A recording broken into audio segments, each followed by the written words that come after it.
All right, what's up, Dragon Brood? So we're back with day, what is this, 8? I don't know, it feels like these previews have gone on forever. We have so many things. But we knew some good stuff was still coming. There's still some big reveals to be made. There's still planeswalkers we haven't seen. And yeah, they've just been really killing it. So let's go ahead and hop right into this stuff. I want to start out by just talking about, look at the sweet pattern on this swamp, right? These lands being flavored to the planeswalker is very cool. So obviously this is some type of like Liliana weird thing going on with the swamp. I just thought it was very cool and we should at least talk about it because this is just awesome. Miscast looks a little bit, I don't know, unassuming I guess is the word. It's 1 blue, counter target instant or sorcery spell unless its controller pays 3. Definitely going to be seeing this in sideboards.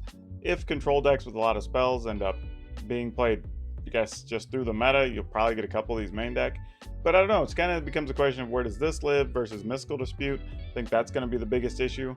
But yeah, this is going to be a card to keep your eye on so you don't get surprised by it. Liliana Standard Bearer, 2 colorless, 1 black, 3/1, flash, zombie knight. When Liliana Standard Bearer enters the battlefield, draw X cards where X is the number of creatures that died under your control this turn. Kind of a cool card. I don't really know where it belongs, which is kind of weird. But it is kind of interesting, right? Say you're playing Abzan or some type of Mardu Knights or something.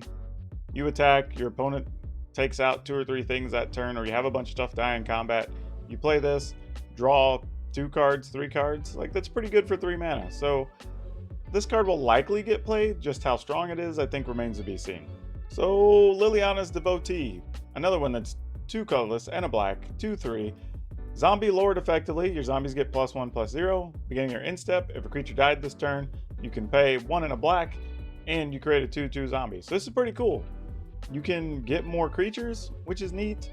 You get to pump all your other zombies. Maybe not huge by itself in standard, but it's possible that maybe this fits into some other modern or pioneer deck. Very realistically, it's going to be a popular kitchen table deck, and it's only an uncommon, so it should be easy for everybody who wants one to get one. This card's amusing because you look at it and you're like, okay, it's 4 colors and a red for a 1/1, and it's a goblin. Like, what gives? So it has indestructible. Whenever it's dealt damage, it deals that much damage to target opponent. And you can pay 2 and a red and tap it and have it fight another creature. So it's just like this weird instigator type creature, right? You play it, you target, I don't know, somebody's 6/6, and then it gets to deal 6 to the opponent. Like, it's such a weird card. Like, why does it cost so much? I mean, yeah, it's indestructible. That's awesome. But you have to pay 3 and tap it to use the ability. And I don't know. Like, I'm sure there's some combo where you're just like using your own spell, so they'll damage to it, whatever. This fits into all those situations. But generally, I don't see it's going to make it into a whole lot of decks. Well, this one's simple. 2 black, black. 3/2. Legendary Human Warlock. Other creatures get -1/-1. Yeah. This is just anti-tokens all the way around. Kind of wild. Cool card. Definitely going to see some play. Even if just as a sideboard card. But this is pretty neat. I dig it.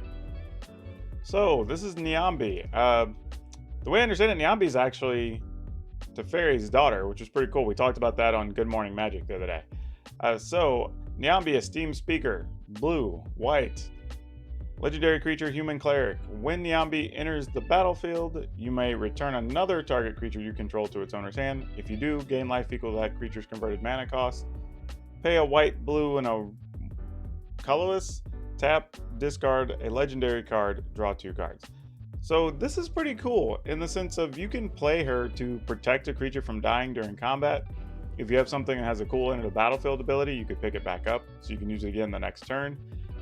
Also the ability to just draw 2 cards. Like, if you get a duplicate of this in hand and you don't necessarily need it, go ahead and discard it, draw 2 cards. Like, this is a good all-around card, and she's a 2/1 with flash. So don't hate it. I think it's pretty sweet. Would I play it in a bunch of stuff that just happens to play the colors? Maybe, maybe not. It could fit into humans list in older formats.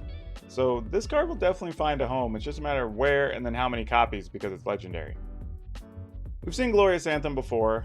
Colorless white, white, creatures you control get +1/+1. Cool card to have back around. It's good for the aggro decks, good for the token decks, going to be good for the dog and cat decks, going to be good for the decks that have +1/+1. It's going to be good for anything that's a creature that's attacking and gets about, you know what I'm saying.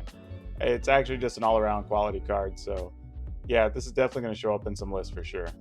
You know, every time I see a blue Mythic, I always just like, I don't know, I kind of clinch up a little bit and just like, don't let this be insane, please.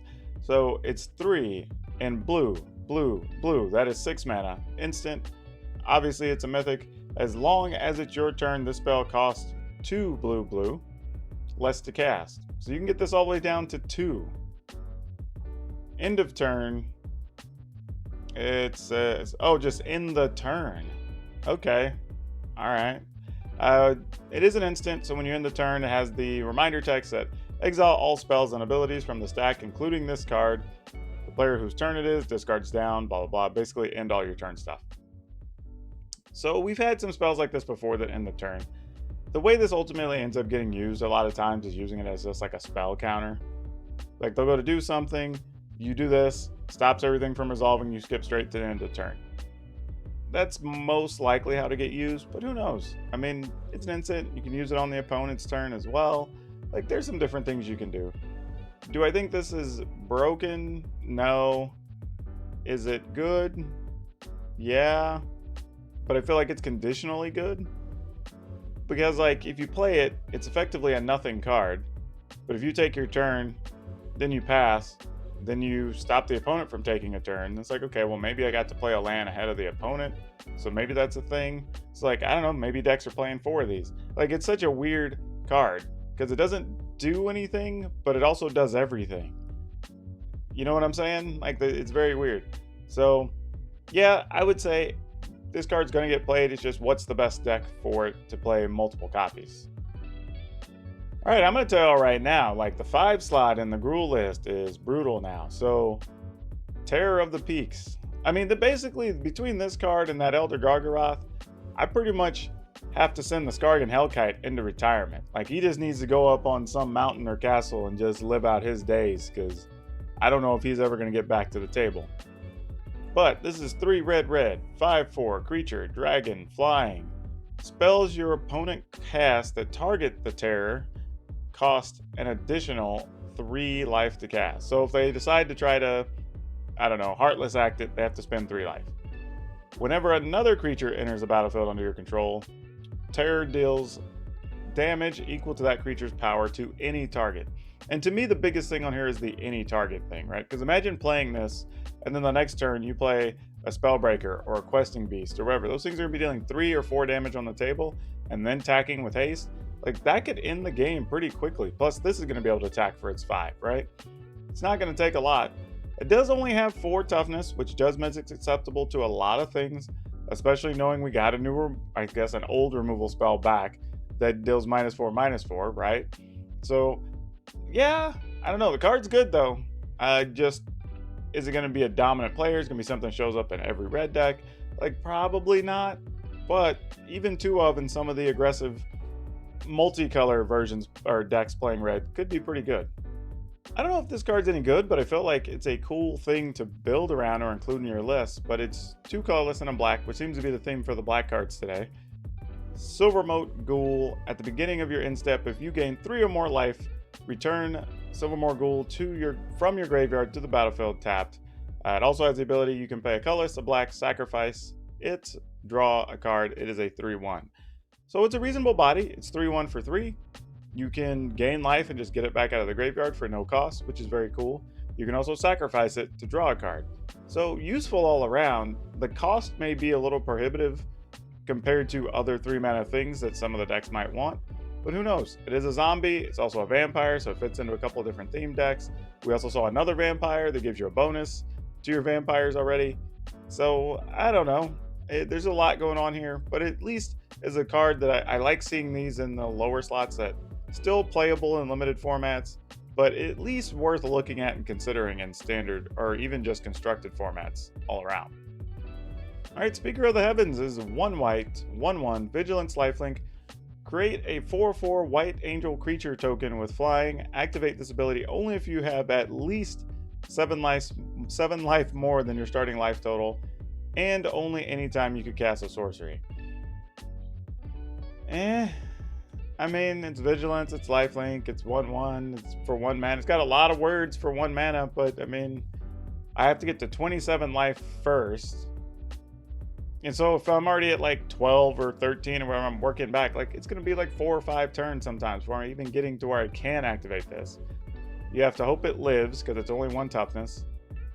I don't know. I mean, I'm not feeling it. I could be wrong. Honestly, maybe there's some lifelink deck that plays like this, Boswick Cat, I don't know, the Pride Mates, Healer's Hawk, like maybe there's something there. But yeah, I don't think initially I'm into this one. I don't know if the Animal Sanctuary is all that important of a land, but I think it's at least worth calling out. It's a color, taps for colorless, but you can also pay 2 and tap it, put a +1/+1 counter on target. Bird, cat, dog, goat, ox, or snake. That's a lot of creature types. So you're going to be able to find targets pretty easy. There are decks that want +1/+1 counters. So this card will probably show up in some of those. Even if you're just playing like a 2-color cat or dog deck, you probably play this just for the free bonuses. Not really anything important to say about Colossal Grandma. I just thought it was funny because it was in a lot of sets and then we didn't see it for a couple sets. So it's kind of like it just went on vacation and now it's back. So everybody can have more Colossal Grandmas. It's working on its way to being the most reprinted card ever, but just thought it was cute to include. All right, that's it. That wraps up day 8. I have some other good news that I'm working on, so hopefully I'll be able to share that with you in the next video because I need to sign some paperwork first before I can talk about things. But that's coming up pretty quick. Also, if you didn't see my other video today, I did tell everybody I do have some, I believe it's 6 items picked out that we're going to have for our 1,000 subscriber drawing, though we're well on our way to 2,000 already. By the time you watch this, we might be already encroaching on 1,700. But the way I'm going to do it is once we have it up, I'm going to figure out the criteria for people to enter. Then once you do, we will draw winners. The winners will get to pick in the order they are selected. So number 1, we'll pick from 6 things. Number 2, we'll pick from 5 things. Number 3, we'll pick from 4 things. The reason is I want even the 3rd person pick to at least be able to select something that may be useful for them. Just trying to offer the best thing I can to everybody and also find stuff that ships well so I'm not spending $1 million. And everybody, regardless where you live, will be able to participate. But hopefully in the next 5 or 6 days I will have that since I at least have the items picked out now. But that's all I have for you for now. Please remember to like this video, subscribe to the channel, hit the notification bell, and come say hi to me tomorrow when we have more reviews to talk about.